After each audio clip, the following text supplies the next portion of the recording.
السلام عليكم ورحمة الله وبركاته. رب اشرح لي صدري ويسر لي أمري واحلل عقدة من لساني يفقهوا قولي. الحمد لله رب العالمين. اللهم صل على سيدنا محمد وعلى آل سيدنا محمد. അൽഹംദുലില്ലാ. അതൊക്കെയാണ് റമളാൻ ഏകദേശം അവസാന ഘട്ടത്തിലേക്ക് പ്രവേശിക്കുകയാണല്ലേ. റഹ്മത്തും റഹ്മത്തിന്റെ 10 കഴിഞ്ഞു, മഗ്ഫിറത്തിന്റെ 10ലാണ് നമ്മൾ.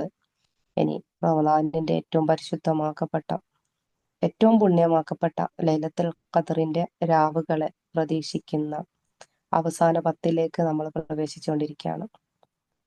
ഇവിടെ നമ്മുടെ ഇന്നത്തെ ക്ലാസ്സിൽ നമ്മൾ ഉദ്ദേശിക്കുന്നത് ഇതുവരെയുള്ള ഓരോ ദിനങ്ങളും റമളാൻ നമുക്ക് അനുകൂലമാണോ, റമളാന്റെ ഓരോ ദിനരാത്രങ്ങളും നമ്മൾ എത്രമാത്രം ഉപയോഗപ്പെടുത്തിയിട്ടുണ്ട്, ആ പരിശുദ്ധമാക്കപ്പെട്ട റമളാൻ ദിനങ്ങൾ നമുക്ക് വേണ്ടി സാക്ഷി പറയുന്നുണ്ടോ എന്നുള്ളത് നമ്മൾ ഒരിക്കൽ കൂടെ ഒന്ന് നമ്മൾ ആത്മപരിശോധന നടത്തേണ്ടതാണ്. കാരണം ഈ ഒരു റമളാൻ മാസം നമ്മളിൽ നിന്നും അവസാനിച്ചു കഴിഞ്ഞാൽ ഇൻഷാ അള്ളാഹ് ഇനി അള്ളാഹുവിന്റെ തൗഫീഖ് ഉണ്ടെങ്കിൽ അടുത്ത വർഷത്തെ റമളാനിലായിരിക്കും നമുക്ക് ഈ ഒരു അവസരം കിട്ടുക. റമളാന്റെ മുമ്പ് നമ്മൾ ഒരുപാട് ഒരുങ്ങിയിട്ടുണ്ടാവും. നമ്മുടെ പ്രവർത്തനങ്ങളിൽ പോരായ്മകൾ ഉണ്ടാവും. എത്രമാത്രം നമ്മൾ ശ്രദ്ധിച്ചാലും നമ്മുടെ അമലുകളിലൊക്കെ ഒരുപാട് അപാകതകൾ ഉണ്ടാവും. പക്ഷെ അള്ളാഹിന്റെ മഗ്ഫിറത്തിന്റെ ഈ 10ലും അള്ളാഹിന്റെ കാരുണ്യമാണ് ഇവിടെ നമുക്ക് കാണാൻ കഴിയുന്നത്. കാരണം നമുക്ക് എന്ത് അപാകതകൾ വന്നു പോയാലും നമ്മുടെ ആത്മാർത്ഥമായിട്ടുള്ള ഒരു ദുആ, നമ്മുടെ ഉള്ളിൽ നിന്ന് വരുന്നുള്ള ആ ഒരു തേട്ടം എന്തായാലും റബ്ബ് കേൾക്കും എന്നുള്ളതാണ്. അപ്പൊ നമ്മൾ ചെയ്യുന്ന അമലുകളുടെ എണ്ണമോ ഒന്നും അല്ല, അതിന്റെ വണ്ണം അത് നമ്മുടെ ഉള്ളിൽ നിന്നും വരുന്ന ഒരു എന്താ പറയാ, അത്രയും റബ്ബിനോട് ആത്മാർത്ഥമായിട്ടുള്ള ഒരു തേട്ടാണെങ്കിൽ അത് അള്ളാഹു സ്വീകരിക്കും. അത് നമ്മുടെ പ്രതീക്ഷയാണ്.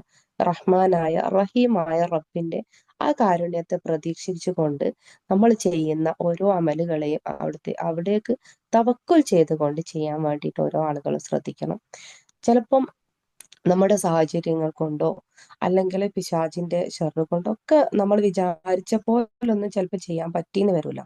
എന്നാലും ഇനിയുള്ള ഓരോ ദിവസങ്ങളിലും ഞാൻ എന്നോടുകൂടെ പറയുന്ന കാര്യമാണ് കേട്ടോ, നിങ്ങൾ ഒരിക്കലും തെറ്റിദ്ധരിക്കരുത്. കാരണം നമ്മൾ ഞാൻ ചെയ്യാൻ ഉദ്ദേശിക്കുന്ന കാര്യങ്ങളും എന്നിൽ ഉണ്ടാവണം എന്ന് ആഗ്രഹിക്കുന്ന കാര്യങ്ങളുമാണ് ഞാൻ മറ്റുള്ളവരുടെ അടുത്ത് ഷെയർ ചെയ്യുന്നത്. അതുപോലെ നിങ്ങളും അത് ബാക്കിയുള്ള ആളുകളിലേക്ക്, നിങ്ങൾക്കൊരു അറിവ് കിട്ടിയിട്ടുണ്ടെങ്കിൽ ഒരിക്കലും നമ്മുടെ ഉള്ളിൽ വെച്ച് നിൽക്കാതെ മറ്റുള്ളവരിലേക്ക് ഷെയർ ചെയ്യാൻ ശ്രമിക്കണം. ഓരോ അതിനും നമുക്ക് നമ്മൾ ചെയ്യുന്ന അതേപോലെയുള്ള പ്രതിഫലമുണ്ട്. അതുകൊണ്ട് നിങ്ങളൊക്കെ ദുആയിൽ എന്നെ ഉൾപ്പെടുത്തുക എന്നുള്ളത് ആദ്യമായിട്ട് പറയാണ്. അപ്പൊ നമ്മൾ ചെയ്യുന്ന ഓരോ അമലുകളെയും അതിന്റെ സത്യസന്ധമായ ആളെ കാണിക്കാനോ, അല്ലെ തറാവീഹ് ഞാൻ 20 നിസ്കരിച്ചു, വിത്തർ 11 നിസ്കരിച്ചു, അല്ലെങ്കിൽ ഇത്ര ഖത്മ് പൂർത്തിയാക്കി എന്നുള്ളതൊന്നും അല്ലാതെ നമ്മൾ ചെയ്യുന്ന ആ ഒരു അമലുകളിൽ റബ്ബേ എന്റെ അമലിൽ എന്തെങ്കിലുമൊക്കെ അപാകതകൾ വന്നു പോകും, ഹൃദയ സാന്നിധ്യം കുറവായിരിക്കും, എന്റെ നിസ്കാരങ്ങളിൽ പരിപൂർണമായിട്ട് ലയിക്കാൻ എനിക്ക് പറ്റുന്നൊന്നുമില്ല, എന്നാലും റബ്ബെ നീ എനിക്കത് പുറത്ത് എനിക്ക് നാളെ മശറയിൽ വരുന്ന സമയത്ത് എന്റെ മീസാനിൽ കനം തൂകുന്ന വലത് കയ്യിലെ കിതാബ് വാങ്ങുമ്പോൾ അതിൽ എഴുതപ്പെട്ട ഒരു അമലായിട്ട് നീ എനിക്ക് അതിനെ തരണേ എന്നുള്ള ഒരു ദുആ ഓരോ ഓരോ നിമിഷത്തിലും നമ്മുടെ ഉള്ളിൽ നിന്നുണ്ടാവണം. അതുപോലെ മഗ്ഫിറത്തില് റബ്ബ് പറയുന്നുണ്ട്, അള്ളാഹിന്റെ കാരുണ്യം എന്ന് പറഞ്ഞാല് നമ്മള് മറ്റുള്ളവരോട് പറയും പോലല്ല, നമ്മള് റബ്ബിന്റെ അടുത്ത് ആത്മാർത്ഥമായിട്ട് പൊറുക്കലിനെ തേടി അതിൽ നിന്ന് വിട്ടു നിൽക്കുകയാണെങ്കിൽ ആ എന്താണ് നമ്മുടെ കിതാബിൽ നിന്ന് പോലും റബ്ബ് അത് മായ്ച്ചു കളയുന്നു, ആ തെറ്റിനെ മായ്ച്ചു കളയുന്നു. അപ്പം അതിനൊക്കെ ഉള്ള ഒരു അവസരമായിട്ട് ഈ റമളാനെ നിങ്ങൾ ഓരോ ആളുകളും ഉപയോഗപ്പെടുത്തണം. അതിലും നിങ്ങളുടെ ദ്വായിൽ എല്ലാവരും ഉൾപ്പെടുത്തുക, എന്നെ പ്രത്യേകം ഉൾപ്പെടുത്തണം എന്ന് പ്രത്യേകമായിട്ട് അഭ്യർത്ഥിക്കുകയാണ്. അപ്പം ഇനി നമുക്ക് വരാനുള്ള ഏറ്റവും ശ്രേഷ്ഠമായ ലൈലത്തുൽ ഖദറിനെ കുറിച്ചുള്ള കുറച്ച് ക്ലാസ്സുകൾ, ഒരു 3 ക്ലാസ് എങ്കിലും ഇൻഷാ അള്ളാഹ് നമുക്ക് കണ്ടിന്യൂസ് ആയിട്ട് ചെയ്യണം എന്ന് ഉദ്ദേശിക്കുന്നുണ്ട്. അതായത് നമ്മളിപ്പോ റമളാനിനെ കുറിച്ച് പറഞ്ഞപ്പം 11 മാസങ്ങൾക്ക് ശേഷം ഒരു മാസം നമുക്ക് നമ്മുടെ ആത്മാവിനെ ഉണർത്താനുള്ള ഒരു മാസമായിട്ട്, നമ്മുടെ ഈ ശരീരത്തിന് ഫിസിക്കൽ ബോഡിക്ക് വേണ്ട എല്ലാ കാര്യങ്ങളും അതിന്റെ ഇഷ്ടത്തിന്, ഇഷ്ടം എന്ന് പറഞ്ഞാൽ ഹറാമുകൾ ഒഴിവാക്കിയിട്ടുള്ള അള്ളാഹു സംബന്ധിച്ചിട്ടുള്ള എല്ലാ താല്പര്യങ്ങളിലും 11 മാസം നമുക്ക് റബ്ബ് എന്ത് തന്നിട്ടുണ്ട്, അലൗഡ് തന്നിട്ടുണ്ട്. അത് നിങ്ങൾ ചെയ്തോളി എന്ന് പറഞ്ഞ് ഹലാലാക്കി തന്നിട്ടുണ്ട്. എന്നാൽ ഈ റമളാൻ മാസത്തില് നമുക്ക് ഹലാലായ പല കാര്യങ്ങളും ഹറാമാക്കിയിട്ട് നമ്മുടെ ആത്മാവിന്, നമ്മുടെ റൂഹിന് റബ്ബുമായിട്ടുള്ള ഒരു കണക്ഷൻ, കാരണം അത് പ്യൂരിറ്റിയിൽ നിന്ന് വന്നതാണ്, അലമുൽ അർവാഹിൽ നിന്ന് വന്നതാണ്. അപ്പൊ റബ്ബുമായിട്ടുള്ള ഒരു സാന്നിധ്യം ആ ആത്മാവ് എപ്പോഴും കൊതിച്ചുകൊണ്ടേയിരിക്കും. അപ്പം ആ ഒരു പ്യൂരിറ്റിയിലൂടെ നമുക്ക് നാളെ ഇത്രയും കാലങ്ങളിൽ നമ്മൾ ചെയ്ത അമലുകളെക്കാളും ഒരുപാട് പ്രതിഫലവും തന്നിട്ട് ഈ റമളാനെ നമുക്ക് പരിശുദ്ധമാക്കപ്പെട്ട് തന്നിട്ടുണ്ട്. അതിൽ ഒരു പ്രത്യേകമായ ഒരു രാവിനെ റബ്ബ് നമുക്ക് തന്നു, ലൈലത്തുൽ ഖദർ. അപ്പം ഈ ലൈലത്തുൽ ഖദർ എന്താണ് എന്നുള്ളത് അറിഞ്ഞാലല്ലേ നമുക്ക് അതിനെക്കുറിച്ച് നമ്മള് ലൈലത്തുൽ ഖദർ നമ്മൾ പറയുന്നുണ്ട് 1000 മാസങ്ങളെക്കാൾ പരിശുദ്ധമാക്കപ്പെട്ട മാസമാണ് എന്നൊക്കെ നമ്മൾ പറയുന്നുണ്ട്. അപ്പോൾ ആ ഒരു ദിവസം കണക്കാക്കിയിട്ട് നമ്മൾ പ്രത്യേക പ്രാർത്ഥനകളും ദുആകളും ദിക്റുകളും ഒക്കെ നമ്മൾ ചെയ്യുന്നുണ്ട്. പക്ഷെ ലൈലത്തുൽ ഖദറിനെ കുറിച്ച് നമ്മൾ ഒന്നും കൂടെ മനസ്സിലാക്കേണ്ടത്, അതായത് നമ്മളിപ്പം ഒരു സ്ഥലത്തിനെ കുറിച്ച് പറയാം. ഇപ്പൊ എല്ലാവരും പോകുന്നുണ്ട് കാശ്മീർ. കാശ്മീരിൽ ഭയങ്കര തണുപ്പാണ്, അവിടെ ഐസ് ഇങ്ങനെ എടുത്തിട്ട് കളിക്കുക, അവിടെ ഭയങ്കര സുഖാന്നൊക്കെ നമ്മൾ പറയും. പക്ഷെ ഇതിങ്ങനെ കേൾക്കുകയും കാണുകയും ചെയ്യുന്നതിനേക്കാളും അവിടെ പോയ ഒരാൾക്ക് ആ തണുപ്പാണെങ്കിലും ആ ഫീലിംഗ് ഒക്കെ പറയുന്നേരം കിട്ടുന്ന ഒരു അനുഭവം ഉണ്ടാവില്ലേ, അതും ഈ കേൾക്കുന്നതും തമ്മിൽ വ്യത്യാസം ഉണ്ടാവും. അതുപോലെ തന്നെയാണ് ലൈലത്തുൽ ഖദർ നമ്മൾ ഒരുപാട് തവണ കേട്ടിട്ടുണ്ടെങ്കിലും ആ രാത്രിനെ കുറിച്ച്, അതിന്റെ പ്രത്യേകതയെ കുറിച്ച് നമ്മൾ ഒന്നുകൂടെ ആഴത്തിൽ മനസ്സിലാക്കാൻ ശ്രമിക്കുകയാണ്. ഇൻഷാ അള്ളാഹ് അള്ളാഹിന്റെ തൗഫീഖ് ഉണ്ടാകട്ടെ. ഈ ലൈലത്തുൽ ഖദറിനെ കുറിച്ച് ഖുർആനിൽ ഒരു സൂറത്ത് തന്നെ ഉണ്ട് അല്ലേ? ഇതാണ് ഇന്നാ അൻസൽനാഹു ഫീ ലൈലത്തുൽ ഖദർ എന്ന് പറയുന്ന ആ ഒരു സൂറത്തില് മുഴുവനായിട്ടും അള്ളാഹു സുബ്ഹാനഹു തആല ഈ ലൈലത്തുൽ ഖദറിന്റെ പ്രാധാന്യമാണ് പറയുന്നത്.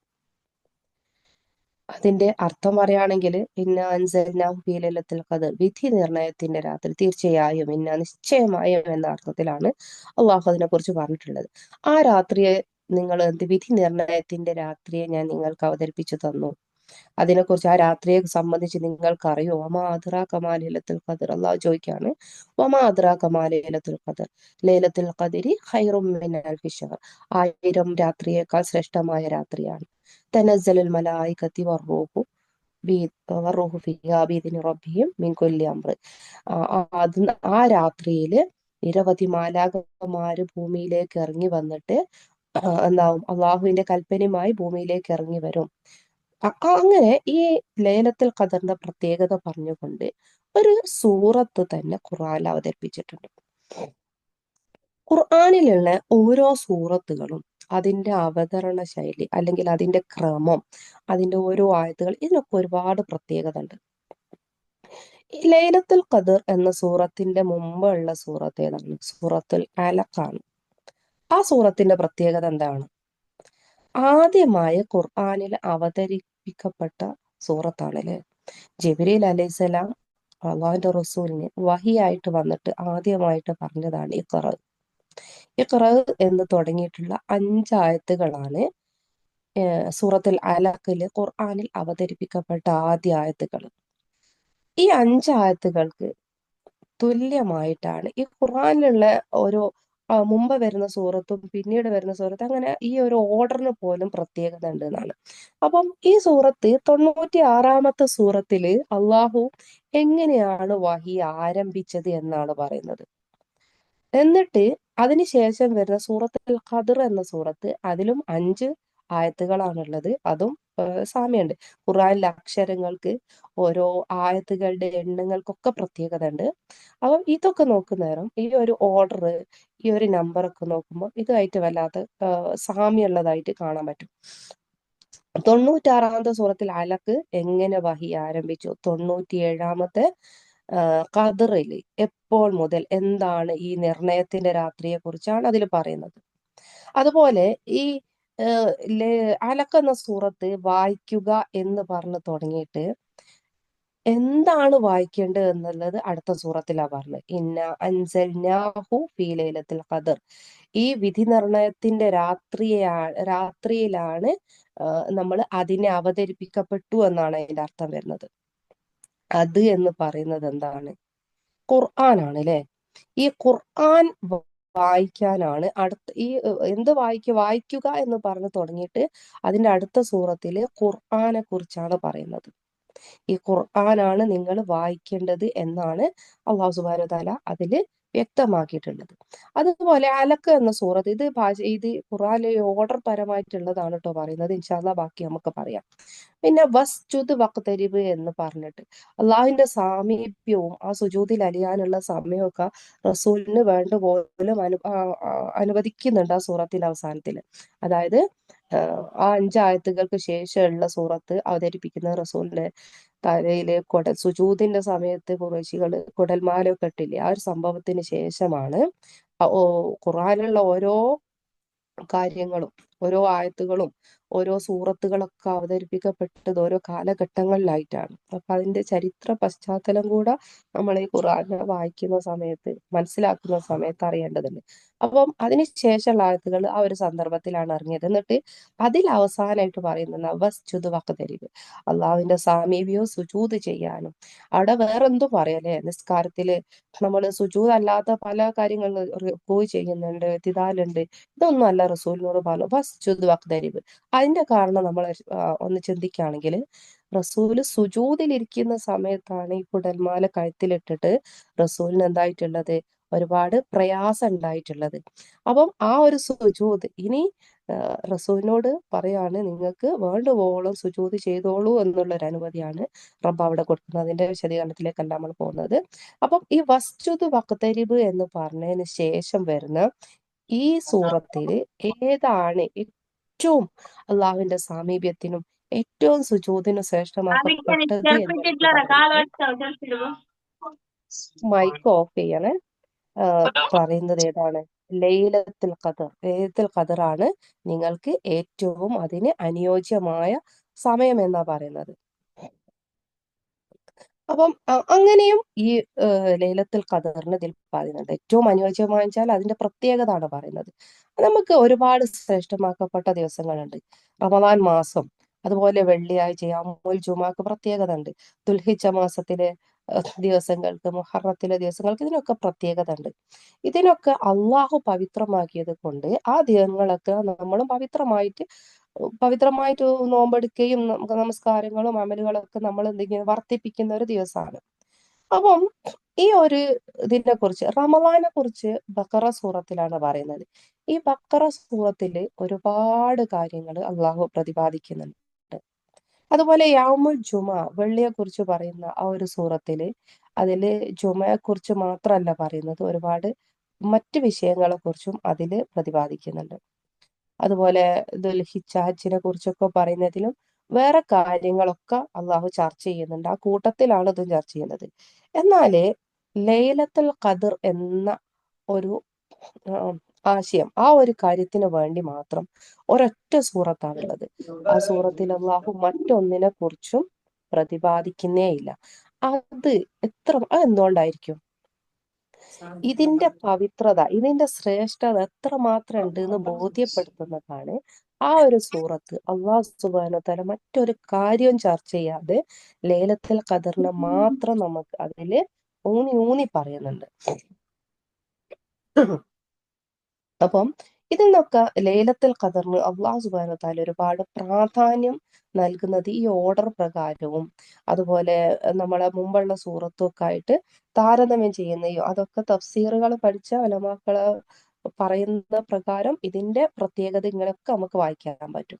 ഇനി നമുക്ക് ലൈലത്തുൽ ഖദർ എന്ന് പറയുമ്പോൾ അതിന്റെ അർത്ഥവും ആശയവും എന്തായിരിക്കും? ഈ ലൈലത്തുൽ ഖദർ ഈ സൂറത്തിന്റെ പ്രത്യേകതയെ തന്നെ ഉണ്ട് അല്ലെ.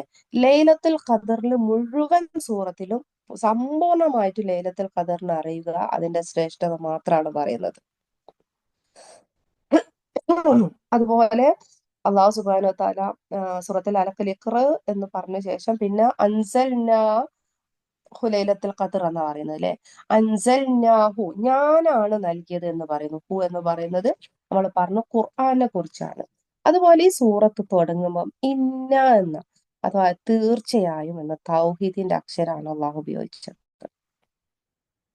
ഇബ്നു അബ്ബാസ് റളിയല്ലാഹു അൻഹു ഒരു വിശദീകരണം പറയുന്നുണ്ട്. അതായത് ഖുർആന് ലൗഹുൽ മഹ്ഫൂദിൽ നിന്നും സമാ ദുനിയയിലേക്ക് സമ്പൂർണമായി മാറ്റപ്പെട്ട ദിവസം എന്ന് പറയുന്നുണ്ട് ലൈലത്തുൽ ഖദറിനെ കുറിച്ച്.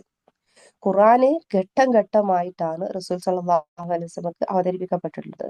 കാരണം അതിനും പറയുന്നുണ്ട്, നിങ്ങൾക്ക് ഞാൻ ഘട്ടം ഘട്ടമായി ഖുർആനെ നമുക്ക് ജിബ്രീൽ അലൈഹിസ്സലാം മുഖേന ഭൂമിയിലേക്ക് ഇറക്കപ്പെട്ടിട്ടുണ്ട്. അതിന്റെ മുമ്പേ ലൗഹുൽ മഹ്ഫൂദില് ഈ ഖുർആന് പരിപൂർണമായിട്ടും അള്ളാഹുവിന്റെ സന്നിധിയിൽ ഉണ്ടായിരുന്നു. സോറി, ലൗഹുൽ മഹ്ഫൂദിൽ നിന്നും സമാഅദ്ദുനിയയിലേക്ക്, സമാഅദ്ദുനിയ എന്ന് പറയുന്നത് മലായിക്കൾക്ക് ബൈത്തുൽ ഇസ്സയിലേക്ക്, മലക്കുകളുടെ കഅബയായിട്ടുള്ള ബൈത്തുൽ ഇസ്സ ആകാശ ലോകത്തിലേക്ക് ഇറക്കപ്പെട്ട ദിവസമാണ് ലൈലത്തുൽ ഖദർ എന്ന് പറയുന്നുണ്ട്. ഒരു അഭിപ്രായം അങ്ങനെയാണ് പറയുന്നത്. അപ്പം ആകാശ ലോകത്ത് അറിയപ്പെടുന്ന സമാഅദ്ദുനിയയിലേക്ക് മാറ്റപ്പെട്ട ദിവസം. പിന്നീടുള്ള 23 വർഷക്കാലം കൊണ്ടാണ് ജിബ്രീൽ സല്ലല്ലാഹു അലൈഹി വസല്ലമക്ക് ഖുർആൻ അവതരിക്കപ്പെട്ട് നൽകുന്നത്. അതായത് സൂറത്തുൽ ഇസ്രായില് സൂറത്തുൽ ഇസ്രായില് 106-ാമത്തെ ആയത്തില് അതില് അല്ലാഹു സുബ്ഹാനഹു വ തആല പറയുന്നത്, ജനങ്ങൾക്ക് ഓതിക്കൊടുക്കാൻ വേണ്ടി വ്യത്യസ്ത ഭാഗങ്ങളാക്കി ഞാൻ നിങ്ങൾക്ക് നൽകി എന്നാണ് പറയുന്നത്. എന്തിന്? ഖുർആനിനെ. ഖുർആന് ആദ്യം ലൗഹുൽ മഹ്ഫൂദിൽ ഇതേ രൂപത്തിൽ ഉണ്ടായിരുന്നു എന്നാണ് പറയപ്പെടുന്നത്. ഇതിനെക്കുറിച്ച് ഇബ്നു അബ്ബാസ് റളിയല്ലാഹു അൻഹു പോലെയുള്ളവര് ഇതിന്റെ വിശദീകരണം നൽകുന്നത് നമ്മുടെ ഖുർആന്. കാരണം അതിന്റെ നമ്മൾ ആ ഒരു ഭാഗം ചർച്ച ചെയ്യുകയാണെങ്കിൽ, സൃഷ്ടിപ്പിനൊക്കെ വർഷങ്ങൾക്ക് മുമ്പേ അള്ളാഹു ആദ്യം സൃഷ്ടിക്കപ്പെട്ടത് ഒരു കലമാണെന്നും അത് സൃഷ്ടിപ്പിന്റെ 50,000 വർഷങ്ങൾ, 50,000 വർഷങ്ങൾ എന്ന് പറയുമ്പോൾ നമ്മൾ കണക്കൂട്ടുന്നതല്ല, ആലമുൽ അർവാഹില് അള്ളാഹു സൃഷ്ടിക്കാൻ ഉദ്ദേശിക്കുന്ന എല്ലാ കാര്യങ്ങളെ കുറിച്ചും ആ പേരെ കൊണ്ട് എഴുതി വെച്ചു എന്നൊക്കെ ഉള്ളത് വിശദീകരണങ്ങൾ നമുക്ക് കേൾക്കാൻ കഴിയുന്നുണ്ട്. ആ ഒരു സമയത്ത് ഖുർആന് അവിടെ അത് ഇപ്പോ ഭൂമിയിലേക്ക് അവതരിപ്പിക്കപ്പെട്ട അതേ രീതിയിൽ മുഴുവനായിട്ടും ലൗഹുൽ മഹ്ഫൂദിൽ ഉണ്ടായിരുന്നു എന്നും അത് ദുനിയയിലേക്ക്, ആകാശ ലോകത്ത് മലക്കുകളുടെ ആ ലോകത്തേക്ക് ഇറക്കപ്പെട്ട ദിവസമാണെന്ന് പറയുന്നുണ്ട്. പിന്നീടാണ് ഒന്നാമത്തെ ഒരു അഭിപ്രായമാണത്. ഇബ്നു അബ്ബാസ് റളിയല്ലാഹു അൻഹു പോലെയുള്ളവരുടെ തഫ്സീറുകളുടെ വിശദീകരണത്തിൽ പറയുന്ന ഒന്നാമത്തെ അഭിപ്രായമാണത്. പിന്നെ അൻസൽന എന്ന് അവിടെയും പറയുന്നുണ്ട്, നാം ഇറക്കി നൽകി എന്നുള്ളതാണ്. അപ്പൊ ആദ്യം ഇഖ്റ എന്ന ഭാഗം നൽകി, പിന്നെ അൻസൽന എന്ന് പറയുന്ന സമയത്ത് ഈ ദുനിയയിൽ നിന്നും വഹി ആരംഭിച്ച ദിവസമാണെന്ന്. റമളാൻ മാസത്തിലാണ് ഖുർആൻ അവതരിപ്പിക്കപ്പെട്ടത് എന്ന് നമുക്കറിയാം.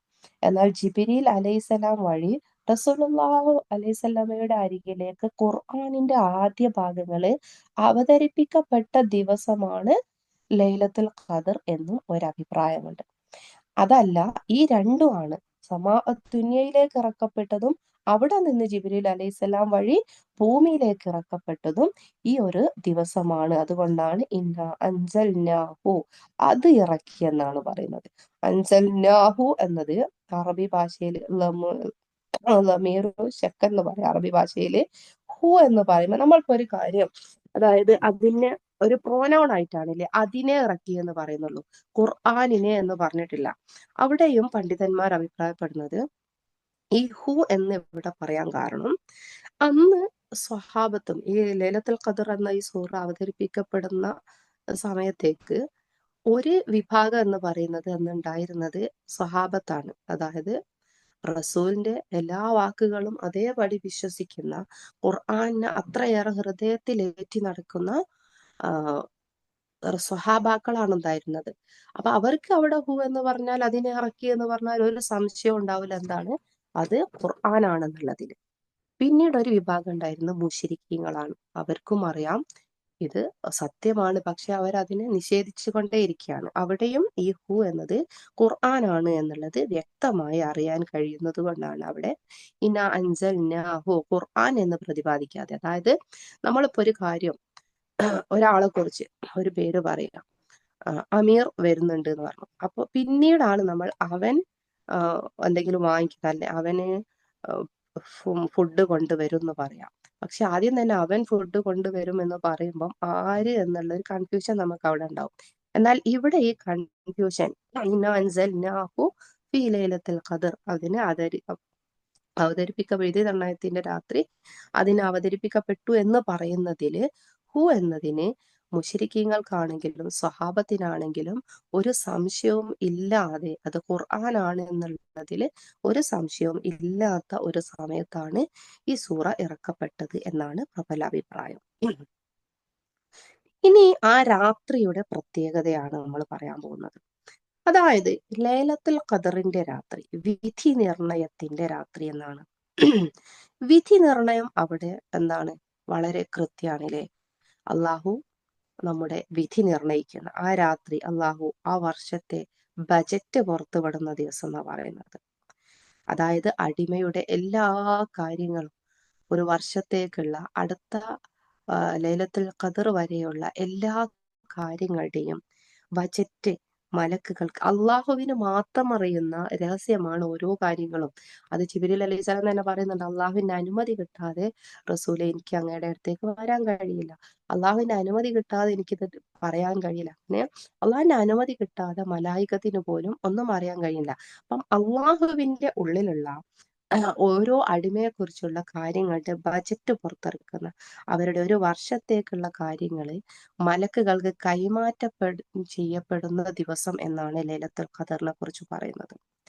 വിധി നിർണയത്തിന്റെ രാത്രി, ആ വർഷത്തേക്കുള്ള റിസ്കുകളെ കുറിച്ചുള്ള വിവരണം, അവരുടെ ജനന മരണ നിരക്കുകൾ, ഈ വർഷം ഈ ഭൂമിയിൽ എത്ര ആളുകൾ ജനിക്കുന്നുണ്ട്, എത്ര ആളുകൾ മരിക്കുന്നുണ്ട് എന്നുള്ള കണക്ക് വരെ അവിടെ അവതരിപ്പിക്കപ്പെടുന്നതാണ്. അപ്പം നമ്മൾ പറഞ്ഞല്ലോ, ആദ്യമായിട്ട് സൃഷ്ടിക്കപ്പെട്ടത് കലമാണെന്നും സൃഷ്ടിപ്പിന്റെ 50,000 വർഷങ്ങൾക്കൊക്കെ മുമ്പ് തന്നെ, 50,000 എന്ന് പറയുന്നത് നമ്മളെ കണക്കുകൾക്ക് അപ്പുറമാണ് കേട്ടോ, പ്രത്യേകം ശ്രദ്ധിക്കണം. അവിടെ എല്ലാ കാര്യങ്ങളും ലഹുൽ മഹ്ഫൂദിൽ അള്ളാഹു രേഖപ്പെടുത്തിയിട്ടുണ്ട്. അത് മലക്കുകൾക്കിടയിലേക്ക് വെളിവാക്കപ്പെടാണ്. ആ ഒരു വർഷത്തെ കാര്യം മാത്രം, ആ ഒരു വർഷത്തിൽ ഇത്ര സമയത്തേക്കുള്ള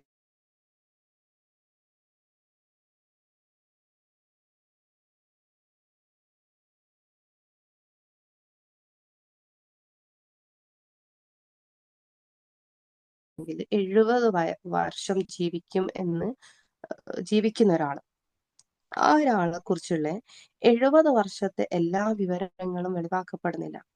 ഈ 70 വർഷത്തെ നമ്മൾ മനസ്സിലാവുന്ന രീതിയിൽ ഒരു ഉദാഹരണം പറയുകയാണെങ്കിൽ, 70 വർഷത്തെ ഒരു 70 ഫോൾഡറൊക്കെ ആക്കി, നമ്മളിപ്പോൾ നമ്മുടെ ഫോണിലും കമ്പ്യൂട്ടറിലും ഒക്കെ ഫോൾഡറുകളാക്കി തിരിക്കുമല്ലോ ഓരോരോ കാര്യങ്ങളും. വാട്സപ്പിനൊന്നായിരിക്കും, മെസ്സഞ്ചറിനൊന്നായിരിക്കും, ഇൻസ്റ്റാഗ്രാമിനൊന്നാണ്, ഫേസ്ബുക്ക്, ഇങ്ങനെ ഓരോ ഫോൾഡറിലാണ് ഓരോ കാര്യങ്ങളുള്ളത്. അപ്പം ഇതുപോലെ ഓരോ വർഷത്തെ 70 വർഷത്തേക്ക് ഒരു 70 ഫോൾഡർ ഉണ്ട് നമ്മൾ സങ്കല്പിക്കാം, നമുക്ക് മനസ്സിലാവാനാണ്. അതില് ഈ വർഷത്തെ ഫോൾഡർ മലക്കുകളുടെ അടുത്തേക്ക് ഓപ്പൺ ആക്കി കൊടുക്കുന്ന ഒരു ദിവസം, ഈ വർഷത്തെ വിവരങ്ങൾ മലക്കുകൾക്ക് കൈമാറുന്ന സമയം, അതാണ് വിധി നിർണയത്തിന്റെ രാത്രിയിൽ നടക്കുന്ന ഒരു കാര്യം എന്ന് പറയുന്നത്. ആ ഒരു വർഷത്തെ കാര്യം, നമ്മുടെ റിസ്കുകളും ഭാഗ്യനിർഭാഗ്യങ്ങളും ജനന മരണങ്ങളും എല്ലാ കാര്യവും അള്ളാഹു നമ്മുടെ റൂഹ് പിടിക്കാൻ മരണം നിശ്ചയിച്ച ആളുകൾക്ക് ഇവരുടെ റൂഹ് ഇന്ന സ്ഥലത്ത് നിന്നും ഇന്ന സമയത്ത് ഇങ്ങനെ പിടിക്കണം എന്ന് വരെയുള്ളത് അള്ളാഹു വെളിവാക്കപ്പെടുന്ന ഒരു ദിവസമാണ്. പിന്നെ അതുപോലെ ആ വർഷത്തിൽ എത്രമാത്രം എന്ന് പറഞ്ഞാൽ ഇബ്നു അബ്ബാസ് റളിയല്ലാഹുവിന്റെ വിശദീകരണത്തിൽ പറയുന്നത്, ആ വർഷം ഹജ്ജിന് പോകുന്ന ആളുകളുടെ വിവരങ്ങൾ വരെ ആ രാത്രിയിൽ അള്ളാഹു സുബ്ഹാനഹു തആല വെളിവാക്കുന്നുണ്ട് എന്നുള്ളതാണ്. സുബ്ഹാനല്ലാഹ്. അനുഗ്രഹീത രാത്രിയിൽ ഇറക്കി എന്നുള്ളത്, ഈ ഖുർആനെ കുറിച്ച് ഇതിന്റെ മറ്റൊരു ലൈലത്തുൽ ഖദറിനെ കുറിച്ച് വേറൊരു ഇടത്ത് സൂറത്ത് ദുഹാനിലും 1 മുതൽ 4 വരെയുള്ള ആയത്തുകളിലൊക്കെ പ്രതിപാദിക്കുന്നുണ്ട്. അനുഗ്രഹീത രാത്രിയിൽ അതിനെ ഇറക്കി, അന്നത്തെ രാത്രിയിൽ എല്ലാ കാര്യങ്ങളും വേർതിരിപ്പിക്കപ്പെടുന്ന ദിനം, അതിനായി അള്ളാഹു തിരഞ്ഞെടുക്കപ്പെട്ടത് ഈ ലൈലത്തുൽ ഖദർ ആണെന്നാണ്. അന്നത്തെ രാത്രിയിൽ എല്ലാ കാര്യങ്ങളും എന്താക്കുന്നത്? വേർതിരിക്കപ്പെടുന്ന ദിനം എന്നാണ് സൂറത്തു ദുഹാനിലൂടെ അള്ളാഹു പറയുന്നത്. വേർതിരിക്കപ്പെടുന്നതാണ് ഈ ലൈലത്തുൽ ഖദറിന്റെ ഒന്നാമത്തെ പ്രത്യേകത. അപ്പം നമ്മൾ ചിന്തിക്കേണ്ട കുറെ കാര്യങ്ങളുണ്ടല്ലേ. ആ രാത്രിയിൽ നമ്മുടെ റിസ്ക് വെളിവാക്കാണ്. അപ്പോൾ നമ്മളില് ചെയ്യേണ്ടത്, അതായത് നമ്മളെ റിസ്കുകൾ മുടങ്ങുന്ന കുറെ കാര്യങ്ങൾ നമ്മുടെ അടുത്ത് പറഞ്ഞിട്ടുണ്ട്. അതൊക്കെ നമ്മൾ പ്രത്യേകമായിട്ട് ശ്രദ്ധിക്കണം. അശ്രദ്ധമായി പോകുന്ന, നമ്മുടെ അമലുകളെ പാഴാക്കുന്ന, അശ്രദ്ധയിൽ കഴിഞ്ഞു പോകുന്ന പല കാര്യങ്ങൾ, അതുപോലെ നമ്മളൊരു പ്രത്യേകമായിട്ടുള്ള ഒരു പ്ലാന് ഈ ഒരു ദിവസങ്ങൾക്ക് വേണ്ടി തയ്യാറാക്കണം ഇൻഷാ അല്ലാഹ്. അപ്പം ലൈലത്തുൽ ഖദർ എന്ന് പറയുമ്പോൾ ആദ്യം വിധി നിർണയത്തിന്റെ രാത്രി എന്ന് പറയുമ്പോൾ ഇതൊക്കെയാണ് അതിൽ ഉൾക്കൊള്ളുന്നത്. പിന്നെ ഈ ഒരു രാത്രിയെ അള്ളാഹുവിന്റെ കാരുണ്യത്തെ നമ്മൾ ഇവിടെ മനസ്സിലാക്കേണ്ടതുണ്ട് കേട്ടോ. ഈ വിധി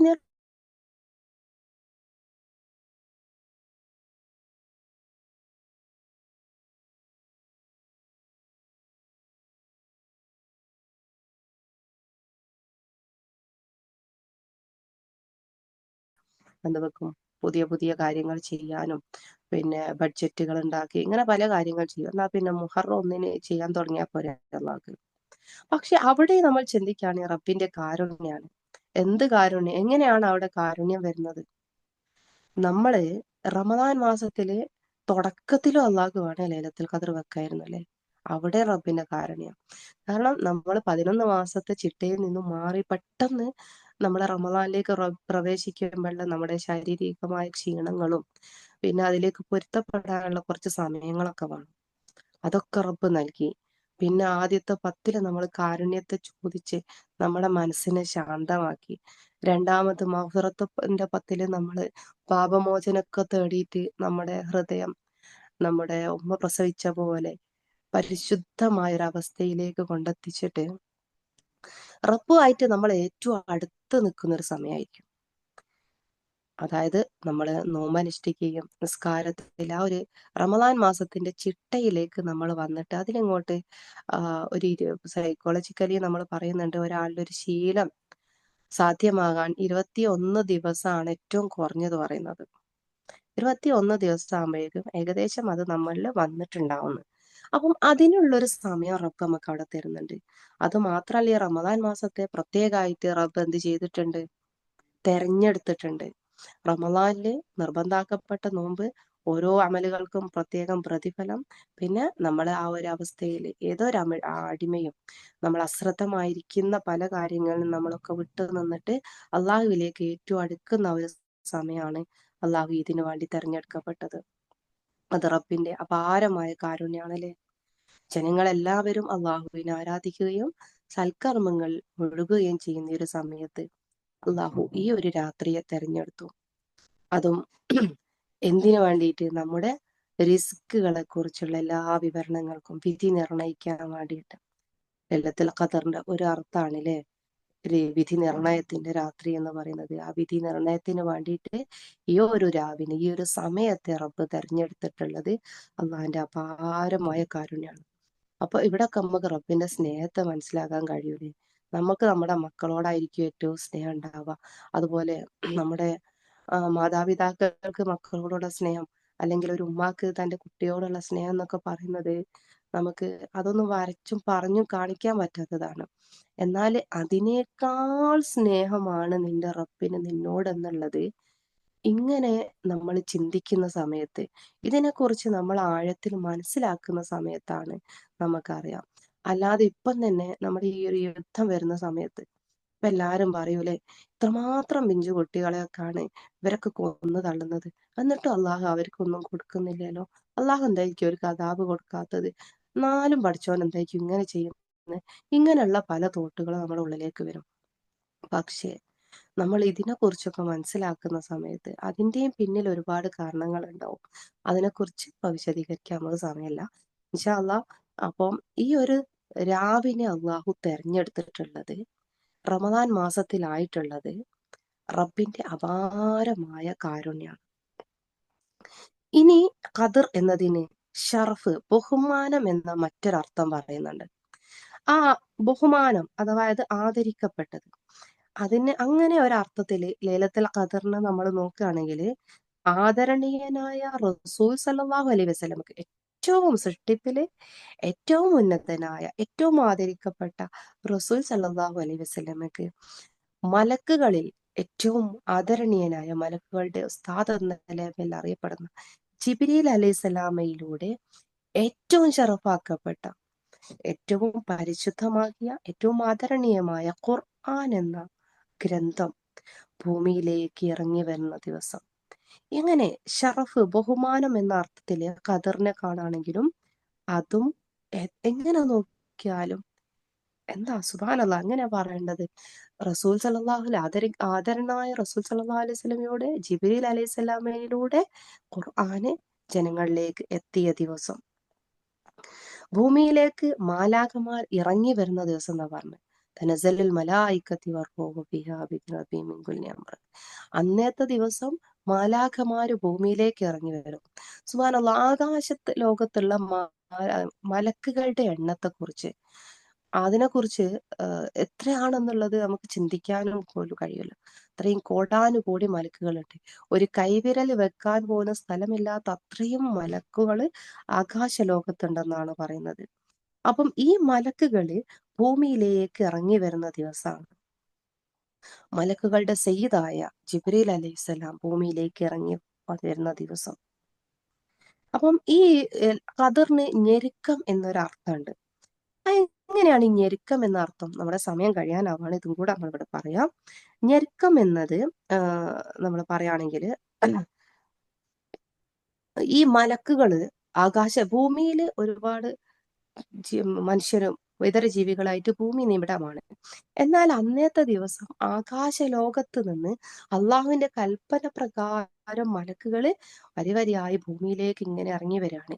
അപ്പം ഈ മലക്കുകളുടെ സാന്നിധ്യം കൊണ്ട് ഭൂമിയിൽ വളരെ അത്രയേറെ ഞെരുക്കം അനുഭവപ്പെടുന്ന ഒരു ദിനം, അതും ലൈലത്തുൽ ഖദറിന്റെ അർത്ഥത്തില് മഹാന്മാര് വെളിപ്പെടുത്താണ്.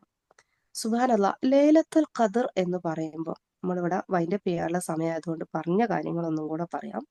ലൈലത്തുൽ ഖദറിന്റെ പ്രത്യേകത ഖുർആൻ പരമായിട്ട്, അതിന്റെ സ്ട്രക്ചർ പരമായിട്ട്, സൂറത്തിന്റെ സ്ട്രക്ചർ പരമായിട്ട് വരുന്ന സമയത്തും ഇഖ്റഇന് ശേഷം എന്താണ് വായിക്കേണ്ടത് എന്നത്, ഇന്നാ അൻസൽനാഹു ഫീ ലൈലത്തുൽ ഖദർ. ഹു എന്നത് പരിശുദ്ധ ഖുർആനാണ്. ഈ ഖുർആനെ വായിക്കുക എന്നുള്ള സന്ദേശമാണ് തരുന്നത്. അതുപോലെ വസ്ജുദ് വഖ്തരിബ്, നമുക്ക് അള്ളാഹുവിലേക്ക് അള്ളാഹുവിന്റെ സാമീപ്യത്തെ കൊതിക്കാനും സുജൂദിൽ അലിയാനും എന്ന് പറഞ്ഞാൽ ആരാധനക്ക് ഏറ്റവും ശ്രേഷ്ഠമായ ദിനം, അതുമായിട്ട് കൂട്ടി വായിക്കുന്ന സമയത്ത് ലൈലത്തുൽ ഖദർ ആണെന്നുള്ളത് മനസ്സിലാക്കുന്നുണ്ട്. അതുപോലെ ലൈലത്തുൽ ഖദറിന്റെ പ്രത്യേകതകൾ ഈ ഒരു സൂറത്തിൽ ഇതിന്റെ മാത്രം പ്രതിപാദ്യ വിഷയമായിട്ട് ലൈലത്തുൽ ഖദറിനെ പറയുന്ന സമയത്ത് അതിന്റെ പ്രത്യേകത എത്ര മാത്രമാണെന്ന് നമുക്ക് മനസ്സിലാക്കാൻ കഴിയുന്നതേ ഉള്ളൂ. അതുപോലെ ലൈലത്തുൽ ഖദറിന്റെ ആശയത്തിലേക്ക് വരുന്ന സമയത്ത്, ലൈലത്തുൽ ഖദർ എന്ന് പറയുമ്പോൾ വിധി നിർണയത്തിന്റെ രാത്രി, അത് അള്ളാഹുവിന്റെ കാരുണ്യം കൊണ്ട് റമദാൻ മാസത്തില് ഏറ്റവും പവിത്രമായ സമയത്തേക്ക് ആ രാത്രിയെ നമുക്ക് അള്ളാഹു സുബ്ഹാനഹു വ തആല നൽകിയിട്ടുണ്ട് എന്നുള്ളതാണ്. ആ രാത്രിയില് ഖുർആൻ അവതരിപ്പിക്കപ്പെട്ടുവെന്നും സമാദുനിയയിലേക്ക് എത്തിയെന്നും ലാഹുൽ മഹ്ഫൂദിൽ നിന്നും സമാദുനിയയിലേക്ക് എത്തിയതായിട്ടും അവിടുന്ന് ഭൂമിയിലേക്ക് ഇറക്കപ്പെട്ടു എന്നുള്ളതും എല്ലാം മഹാന്മാര് അഭിപ്രായപ്പെടുന്നുണ്ട്. എങ്ങനെയാണെങ്കിലും ഖുർആൻ അവതരിപ്പിക്കപ്പെട്ടത് ഇട്ട സമയം, അപ്പോൾ അതിന്റെയും വളരെ പ്രത്യേകതയുണ്ട്. അപ്പം ആ രാത്രി നമുക്ക് വിധി നിർണയത്തിന്റെ രാത്രിയാണ്. അപ്പം അതിന്റെ പ്രത്യേകതകൾ നമ്മൾ ഉൾക്കൊള്ളുന്ന സമയത്ത് അല്ലാഹു സുബ്ഹാനഹു വ തആല ഏറ്റവും പവിത്രമായ രീതിയിൽ ചെയ്യാൻ നമുക്ക് തൗഫീഖ് നൽകട്ടെ. പിന്നെ ഖദർ എന്ന് പറയുന്നത് ബഹുമാനം എന്ന അർത്ഥത്തിൽ പറയുകയാണെങ്കിൽ, ഈ ഖദറിന്റെ രാത്രി ഏറ്റവും ബഹുമാനപ്പെട്ട രാത്രി തന്നെയായിരിക്കും. കാരണം ഖുർആന് ഷറഫാക്കപ്പെട്ട ഹബീബിലൂടെ ജിബ്രീൽ അലൈഹിസ്സലാമയിലൂടെ ഭൂമിയിലേക്ക് അവതരിപ്പിക്കപ്പെട്ട ദിവസമാണ്. പിന്നെ ഞെരുക്കം എന്നുള്ള അർത്ഥത്തിൽ നോക്കുകയാണെങ്കിൽ മലക്കുകളുടെ സാന്നിധ്യം കൊണ്ട് അന്ന് ഭൂമിയിൽ അത്രയേറെ ഞെരുക്കം അനുഭവപ്പെടുന്ന ഒരു ദിവസമായിരിക്കും. ഇൻഷാ അല്ലാഹ് ബാക്കി കാര്യങ്ങള് നമുക്ക് ഇതിന്റെ ഈ ഒരു ദിവസത്തിന്റെ ദൈർഘ്യത്തെ കുറിച്ചും 1000 മാസങ്ങളെക്കാൾ എന്ന് പറയുമ്പം അതിന്റെ ഒരു ചെറിയ വിശദീകരണം കൂടെ ഇൻഷാ അല്ലാഹ് അടുത്ത ക്ലാസ്സിൽ നമുക്ക് നോക്കാം. ഇപ്പോൾ നമുക്കിത് വൈൻഡപ്പ് ആവുന്നുണ്ട്. അള്ളാഹു നമ്മളേവരെയും ലൈലത്തുൽ ഖദറിന്റെ ആ പരിശുദ്ധമായ രാത്രിയിലേക്ക് അള്ളാഹുവിന്റെ അപാരമായ അനുഗ്രഹം കൊണ്ട് ആ രാത്രി നേടാന്, ആ രാത്രിയിൽ ജീവിക്കാൻ നമുക്ക് തൗഫീഖ് അള്ളാഹു നൽകുമാറാകട്ടെ. ജീവിക്കുക എന്ന് പറയുമ്പോൾ നമുക്ക് ആ രാത്രിയെ ഹയാത്താക്കണം, ആ ഒരു സമയത്തെ നമ്മളിലേക്ക് എത്തിക്കാൻ അള്ളാഹുവിനോട് ഈ നിമിഷം മുതൽ ദുആ ചെയ്യാൻ നിങ്ങളുടെ ദുആയിൽ ഉൾപ്പെടുത്തുകയും ചെയ്യുക. അസ്സലാമു അലൈക്കും വറഹ്മത്തുള്ളാഹി വബറകാതുഹു.